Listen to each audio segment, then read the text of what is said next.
A few days ago, Disney shocked some people with a sudden update to their website. The Magic Key page went from showing 2 Magic Keys as unavailable to all the Magic Keys as being unavailable. Yes, at this moment, less than a year after Magic Keys went on sale, nobody can buy one. Nobody can buy one, and we also have no idea for those who do have one if they can renew it. All of this with literally no word from Disney, no update of any kind. So yeah, it all sounds very bad and very scary for Magic Key holders, or even for those who want to buy, let's say, a Dream Key. Oh yeah, it's been 8 months. 8 months since anybody has been able to buy a Dream Key. I don't think any of us had that on our bingo card. The good news, though, is that it's not as bad as it sounds.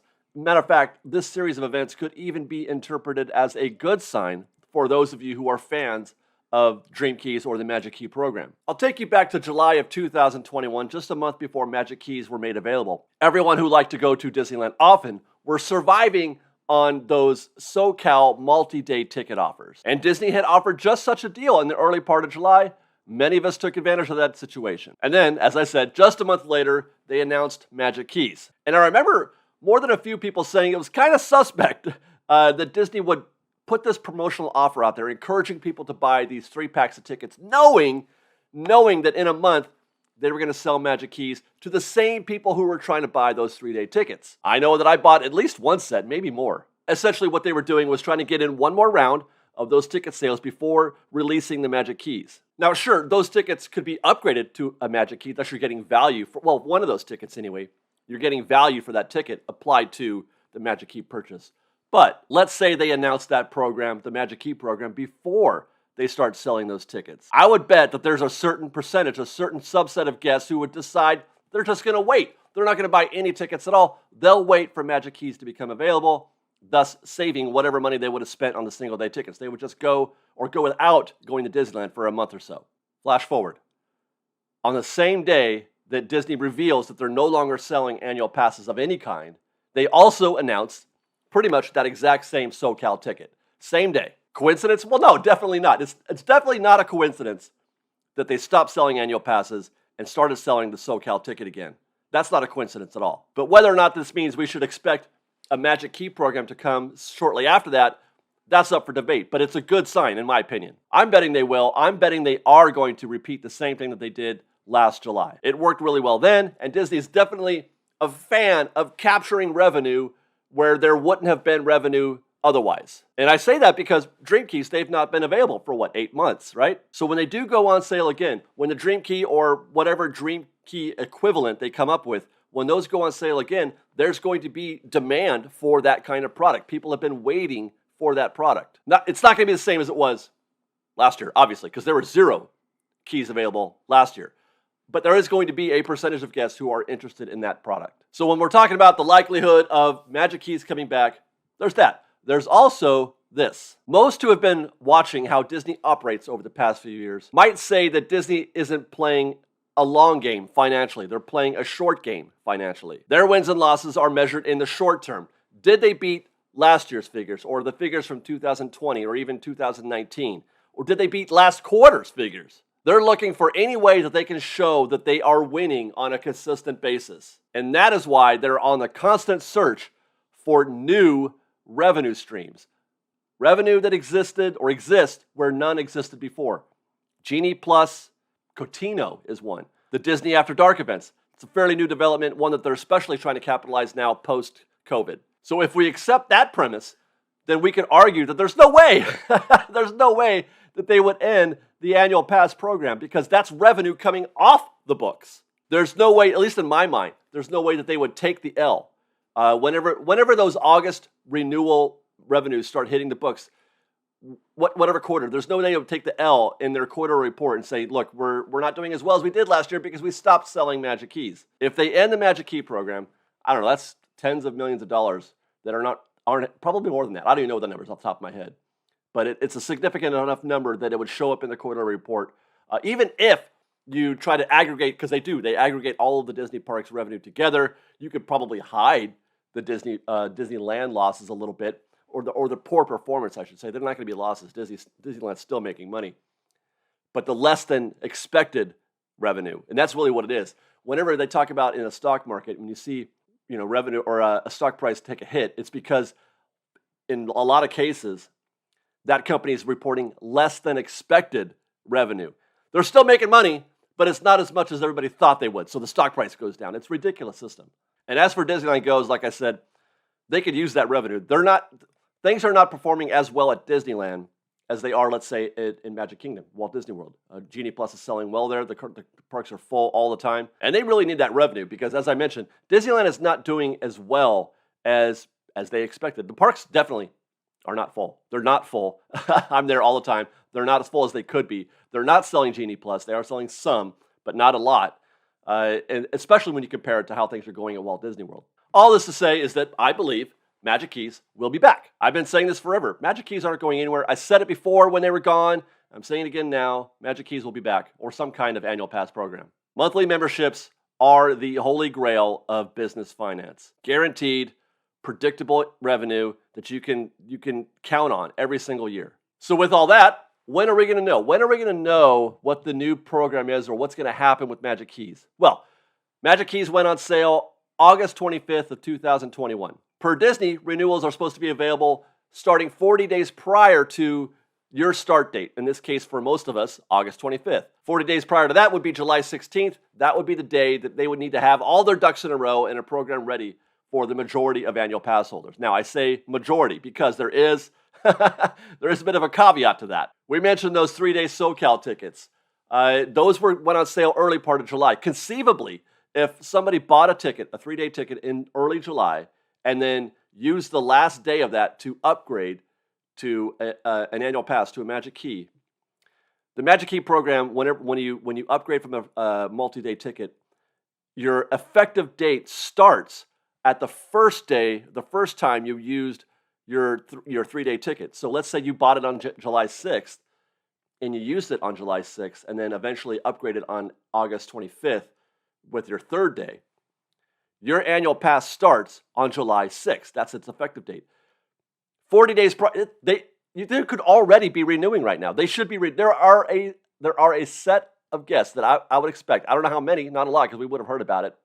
But there could be guests out there who have already reached their supposed 40-day renewal window. That is, if Disney is abiding by that 40-day window. Maybe they're not. I don't know. Maybe that's why we haven't heard anything, because they just locked everything down. So on that, stay tuned. This is going to be a very fascinating situation to watch.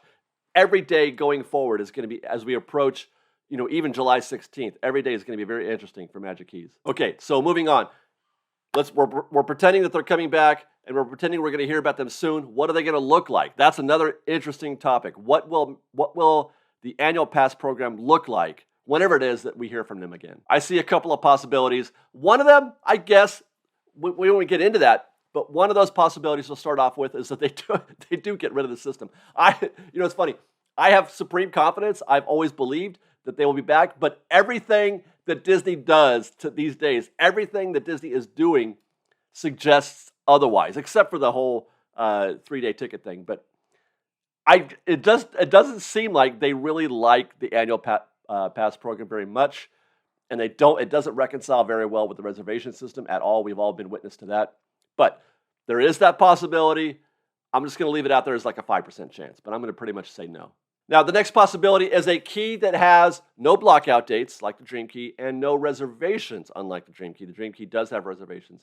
There could be a key that has no reservations, no blockout dates, and it's going to cost $1 gazillion. And I worry about that one because Disney has been on record as saying that they are very price conscious. They priced Magic Keys when they first became available the way they did, which was basically just like the annual pass program before, because they were afraid they were going to price out, whatever set of guests who were looking at them. They're afraid. They do fear pricing things too high. They don't want to price people out, which, good for them, I guess. But it does seem like they are, in some cases, afraid to charge too much, or they're trying not to do a big jump. In spite of the fact that many people say the same thing, Disney needs to charge more for the premium pass. They can charge less for the other passes, but the premium pass, the key that has no reservations and has no blockouts, should be charging a much higher price for that. I don't know if they're over their fear of that or not to do this. We'll see, but that is something that is a possibility. Another possibility is making reservations necessary only on the weekends and holidays. Visits Monday through Thursday would not require a reservation at all. Basically, the FlexPass model, that worked. The FlexPass, it wasn't around for very long, but people seemed to like the FlexPass. It was a great option. It was price conscious, and it gave you a lot of access to the park. People liked it. Make it weekends and holidays only, and then reduce the number of reservation slots to maybe 2 or 3, 4, I don't know. Not 6, certainly, but maybe 2 or 3 for the Dream Key type situation. Now we're all kind of on a level playing field. We're all fighting for the same dates or the same kinds of dates. And you, at the same time, encourage a lot of those local frequent visitors to go during the week because they don't want to be bothered with the reservation system. They want to be free. They want to be free. They talk about that all the time. I talk about that all the time. We want to be free. Well, the freedom exists Monday through Thursday. I kind of like that system. It's a decent compromise. It's not the ideal, obviously. I would like no reservations at all. But if I'm forced to compromise, this one I enjoy. I like this one. And by the way, this is something that Disney wants very badly. They want to convert more of us, more of the locals, more of the frequent visitors. They want to convert us to weekday visitors. They don't want us in the parks on the weekends. They've made that very clear. They don't want us in the parks on the weekends. They want the weekends for the single day and multi-day tickets. Making weekdays open would definitely go a long way towards achieving that goal. If not this, here's another alternative, another compromise. Make the park wide open after a certain time, after like 5 or 6 o'clock in the evening. Kind of like the twilight rate at a golf course for you golfers out there. You can get 9 holes in the last 2 hours of the day or something like that. Make it available to guests, no reservations after a certain time. And then a lot of those locals, again, would show up and fill the park up. And that's what annual pass holders are in a lot of ways. We are the backfillers. We are, and I've talked about this in the past. We backfill the park. We fill in the gaps. We take the path of least resistance. We do the things that nobody else is doing. We just want to be there. A lot of those locals just want to be in the park and then do whatever it is that's available to them, the path of least resistance. Opening up evenings to the locals would be a great way to do that as well. Now, this seems kind of far-fetched, but I would be fascinated again. I would be fascinated to see how the park changes, how it evolves, how it flows from before 5 o'clock or whatever the date is or time is to after. I would be there with a pad and pencil just making notes all day long. This fascinates me to see how this would affect, what's the word, the social behaviors of the park. And then the last possibility is no reservation system at all. They get rid of it completely. That's hilarious, right? I know. Okay, one thing that I am certain of is that whatever program they come up with, it's going to be more clear in terms of what the rules are the reservation system. They're going to be, in order to avoid or in order to limit their exposure to another lawsuit, which is one of the reasons why we're in this mess right now, why we're sitting here talking about whether or not they're going to bring Magic Keys, is because of the lawsuit, which is still pending. We don't have any. We just know that the judge moved it forward, that they can proceed, that the plaintiffs have a case, as it were. But there's no ETA on when that might be done. These things take forever, and Disney doesn't have that kind of time. It's certainly not going to be resolved before July.